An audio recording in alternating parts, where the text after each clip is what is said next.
ভিন রাজ্যে কাজে গিয়ে পথ দুর্ঘটনায় মৃত্যু হলো হরিশ্চন্দ্রপুরের পরিযায়ী শ্রমিকের। ভিন রাজ্যে মৃত্যু হলো মালদহের হরিশ্চন্দ্রপুরের এক পরিযায়ী শ্রমিকের। বুধবার সকালে ওই শ্রমিকের দেহ এলাকায় ফিরতেই পরিবারের পাশাপাশি এলাকা জুড়ে শোকের ছায়া নেমে আসে।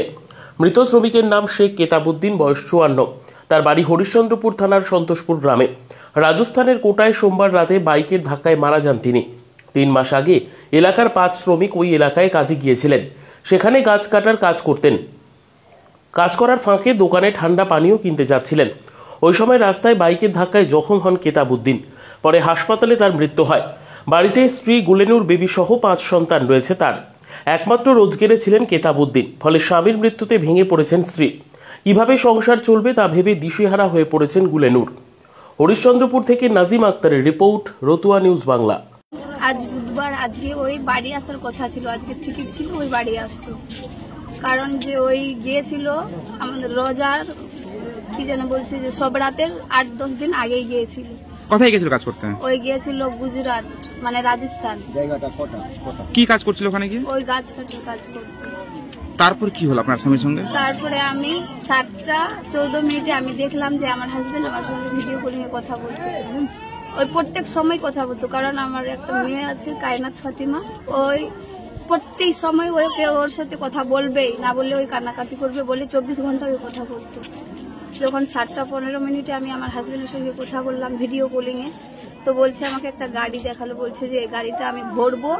বলেছিল না ভরা ছিল, আমি এটা বলতে পারি। মানে কি ভরার কথা বলছিল গাড়িতে? বলছিল যে আমি এই গাড়িটা ভরবো কি ভরে নিলাম, এটা আমি। মানে কি ভরার কথা গাড়িতে? কি ভরতো তারা? নকরি ছোট ছোট পিস করে কি বললি ওগুলো ভরতো। তারপরে যখন কথা শেষ হলো তারপর কি শুনলেন? তারপরে আমার ছেলে মেয়েকে দেখলো, বা মেয়ের সঙ্গে কথা বললো, ছেলের সাথে কথা বললো, আমার সঙ্গে কথা বলে আমি বললাম যে ঠিক আছে বাবু কাঁদছে তো কিছু শোনাও যাচ্ছে না, তো আমি এতে ঘুমিয়ে আমি কথা বলছি। বলছে আচ্ছা ঠিক আছে। যখন 8টা 8:30 বাজলো, এরা ঘুমিয়ে গেছে, তখন আমি ফোন করলাম তো তুললো না। আমি ভাবলাম যে হয়তো গাড়িটা ভরছে, ওই জন্য ফোনটা তুললো না। তখন আমি উঠলাম বাবুদেরকে মশারি টেঙে টেঙে। আমি যখন 9টা-10টা বেজে গেছে, বলছি এখনো ফোন করেনি, দেখি তো আমি ফোন করে। আমি যখন ফোন করছি তো ফোন তুলছে না, তো বলছি যে ও কি ঘুমিয়ে গেল। আধা ঘন্টা পর ওর ঠিকাদার ফোন করেছিল, আক্তার হোসেন। ওই বলছে যে আমি বলছি কায়নাতের বাপ। ওই বলছে না গে আমি ঠিকাদার বলছি। আমি বলছি কায়নাতের বাপ গে মামা। তো বলছে যে ঘুমিয়ে গেছে, ওই অ্যাক্সিডেন্ট হয়েছে। আমি বলছি কিভাবে হলো? বলছে যে রাস্তা যাচ্ছিল কাজ করে, একটা বাইক অ্যাক্সিডেন্টে মারা গেল। না মারার কথা বললো না, প্রথম বলছে যে নাক থেকে খুবই রক্ত, হসপিটালে নিয়ে যাচ্ছি। আমি বললাম যে মামা এইভাবে বলো না মামা, আমি পা ধরে বলছি আমার হাজবেন্ডকে আমি কান্নাকাটি করবো না, আমি শুধু একটু দেখবো, আমাকে দেখাও। বলছে এখন দেখার টাইম নাই, আমাকে দেখায়নি। আর 5 মিনিট পরে আমি ফোন করলাম তো ফোন তুলছে না। তখন ওর বাইক দুর্ঘটনায় কি আপনার স্বামী মারা গেছে? সঠিক মতো বলতে পারছি না।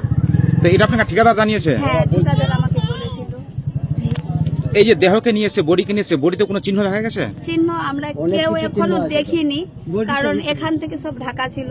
আমি যতবার আমার হাজবেন্ডকে দেখেছি শুধু এদিক থেকে দেখেছি, কারণ 4 দিন থেকে একটা মানুষকে বেঁধে আনলে মুখ চোখ বরফ দিয়ে একটু ফুলা লাগছিল। এখন ব্যাটারে যে বরফটা গলে গেছে, তো এখন পরিষ্কারভাবে ছবিটা আসছে।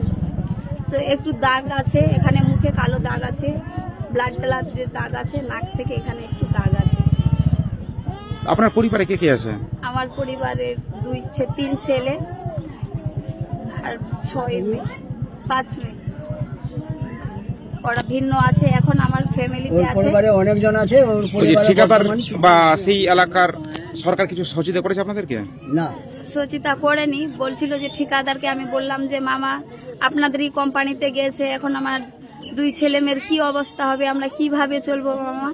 তো বলছে যে ওই জন্য আমি আছি, আমি কিছু না কিছু কোম্পানি থেকে ব্যবস্থা করেই আমি বাড়ি ফিরবো। ওই ঠিকাদার কোনো খোঁজ নিচ্ছে আপনাদের এখন? হ্যাঁ হ্যাঁ হ্যাঁ, খোঁজ নিচ্ছে।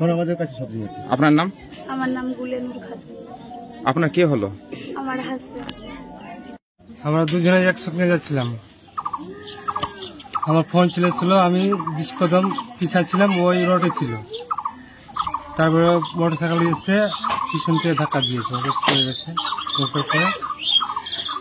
তারপরে ওকে ধরে লেগেছিলাম হসপিটালে। সে কি ঘটনাস্থলে মারা গেছিল না হাসপাতালে মারা গেছিল? হাসপাতালে। কোথায় কাজ করতে গেছিলেন? কোথায়? এটা হলো রাজস্থানে।